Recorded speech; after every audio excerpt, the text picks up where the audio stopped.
Hello everyone, welcome to Wi-Fi Learn. Today I am going to discuss on the topic of engineering mathematics. In that first topic I am going to discuss in linear algebra, determinants and matrices. The book I refer for this topic is Higher Engineering Mathematics, written by B.S. Grewal.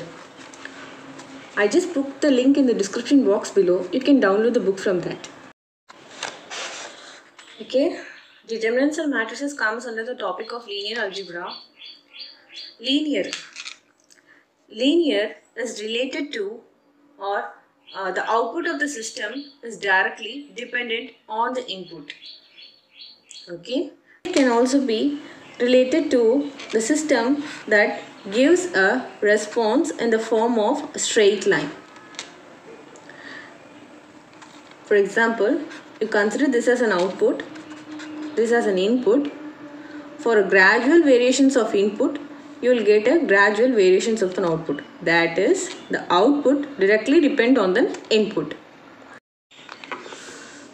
Determinants are introduced for solving linear systems. So, the linear system is defined as the system that produces an output that dependent on input, that totally dependent on input. Okay. Determinants are in the form of matrices only, but it has equal number of rows and equal number of columns. Okay. Determinants are also represented in an array of rows and columns where the number of rows will be equal to number of columns in determinants. These are some of the applications of determinants, where determinants can be used to solving differential equations and complicated equations that occur in electrical networks and eigenvalue problems and linear transformation. There are many applications. Even complicated equations are available in mechanical systems also. It can also be easily solved by using determinants. Okay. Now we can move on to the determinant topic. Determinant, as I already said, it has equal number of rows and equal number of columns. Here it is an example of second order determinant where it has 2 rows and 2 columns.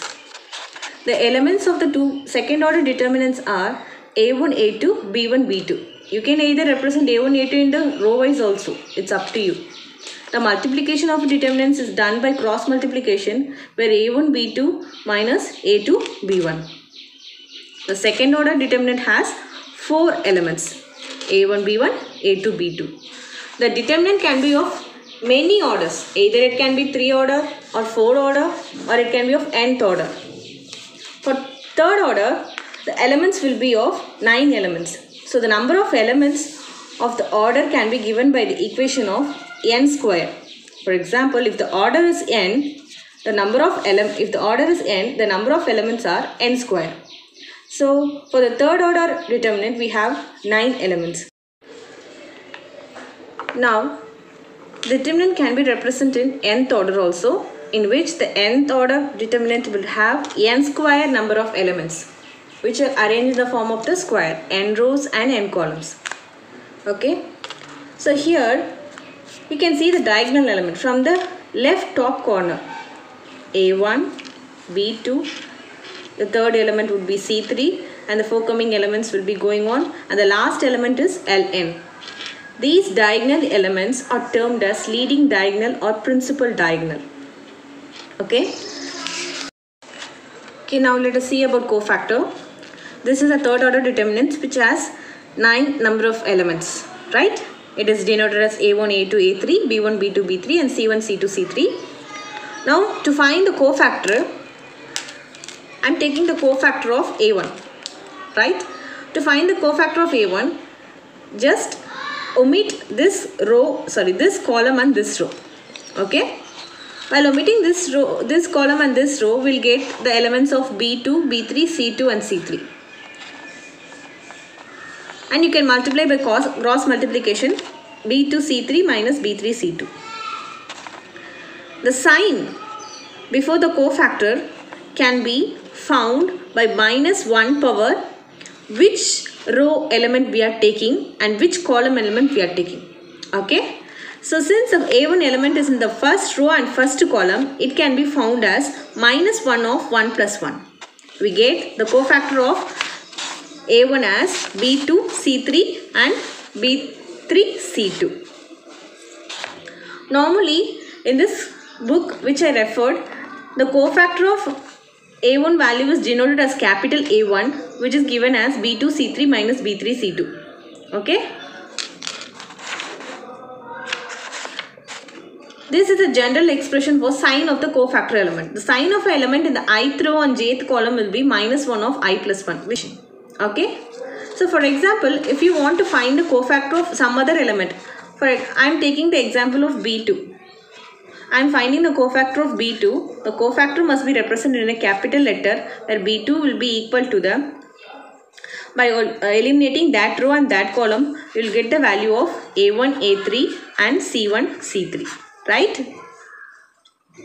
Now the sign must be minus 1 power which row element we are considering respect to the column. This is of second row and second column element B2. So you have to add those two, second row plus second column. So minus 1 power even number will get a positive number. So you can get a cofactor of positive value A1 C3 minus A3 C1. The simplest form of finding the sign is the first element would be positive only because it is of first row and first column, and alternatively we'll get the sign plus, minus, plus, minus, plus, minus, plus, minus, plus. It's a short form of that. Okay. Now we can move on to the next topic, Laplace expansion.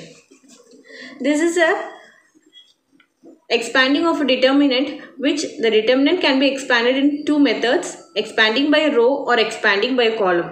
Whatever may be the method you can use, but the determinant value would be same. Here first I am expanding through a row R1. So by expanding through row R1, we'll get first row A1. By eliminating that column and that row, we'll get a cofactor of that one. So that is represented as capital A1. Next element is B1. By eliminating that row and that column, we'll get a cofactor of B1, and similarly for C1 also we'll get a cofactor of C1. Here it is a representation of cofactors with respect to sign. And after multiplying, cross multiplication, we'll get a cofactor of those values A1 B2 C3 minus B3 C2 minus of B1 A2 C3 minus A3 C2 plus C1 of A2 B3 minus A3 B2. This is a value of a del, that is by expanding a determinant we can get this. Similarly, by expanding through a column, it is up to you, your choice, whether you are expanding through a row or a column. Now I am taking the column 2. We can take either column 1, column 2 or column 3. It's your wish. Now I am taking the column 2. For column 2, I have to take a B1, B2 and B3 as a elements. Right? For taking B1, we know B1 comes under the sign of minus, so put minus here, minus B1, and eliminating corresponding rows and column will get a cofactor of B1. And next element is B2, it is a cofactor of B2, and next element is B3, it's a cofactor of B3. Either you can expand by row or a column, but both the determinants value would be same. Okay. In general, the Laplacian expansion can be given by AiAj plus BiBj plus CiCj, which gives a del value, where I is equal to j. It means you are finding the cofactor of A1 with respect to A1, and cofactor of B1 is B1 plus cofactor of C1 is C1. If you change the cofactor, your determinant value would be 0. Now let us see the expansion of cofactor with the different elements. That is A3A2 plus B3B2 plus C3C2. A3 is multiplied with different cofactor of A2. So we get the expansion as minus A3 of B1C3 minus B3C1. Next, we'll get plus B3 of A1C3 minus A3C1. And the last element is minus C3. We'll get the value as A1B3 minus A3B1. Now, multiply inside A3B1C3 plus A3B3C1 plus B3 A1 C3 minus A3 B3 C1 minus A1 C3 B3 minus A3 B1 C3. Now we can cancel those values. This is minus A3 B1 C3. Here it is a plus A3 B1 C3. We can cancel that. And here A3 B3 C1 is in positive. Then these two are cancelled and these two are cancelled. You will get the determinant value as 0. So it states that if you multiply the cofactor of some other value, your determinant value would be 0. Okay. Now we can expand. The first element is A. By eliminating that corresponding row and column, we will get BC minus F square. Next element is H. By eliminating that column and that row, we will get HC minus GF. The last element is G. So we will get HF minus GB. ABC minus AF square minus H square C plus HGF plus GHF minus G square B. Further, it can be reduced as ABC minus AF square minus H square F. These two are same, so we'll get 2 GHF minus G square B. It's very simple. Now let us move on to the next problem, which is the fourth order determinant. Here we have 16 elements, right? By seeing the problem, you may feel it is complicated, but it is utter easy. So, for solving determinant, we have to choose a row or a column which could be expanded easily. Here, the second row has many number of zeros. We can expand it through the second row. Okay. So, I'm choosing the second row to expand since it has more number of zeros. First we can see the signs. The first element would be positive, second element would be negative, and the third element would be positive, and the fourth element would be negative. And the corresponding row would be minus, plus, minus, plus. So first we are going to expand through this one. So minus of, cancel that column and cancel that row. You will get a 3 cross 3 matrices. That is 1, 2, 3, 3, 0, 1 and 0, 1, 2. You will get it as a cofactor of first value 1.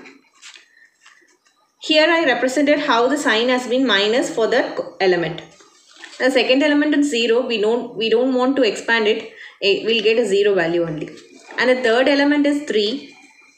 By eliminating that row and that column, we'll get 0, 1, 3, 2, 3, 1 and 3, 0, 2 as a cofactor of that element.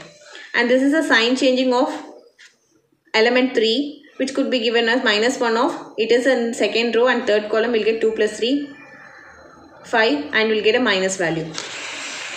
Okay.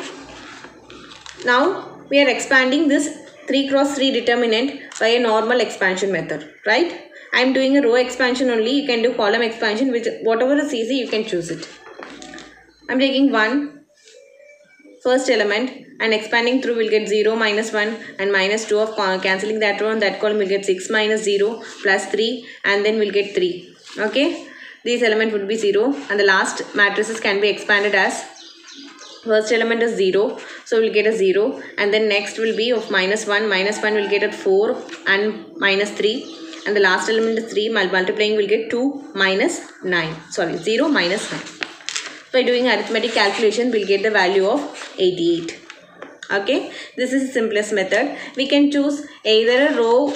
You can choose either a row or a column. But I recommend you to choose a row which has more number of zeros so that your calculation would be easy. Okay, this is an expansion of 4 cross 4 determinant. Thanks for watching the video. If you have any doubt, please leave in the comment section. I'll respond to you. We'll see you in the next video.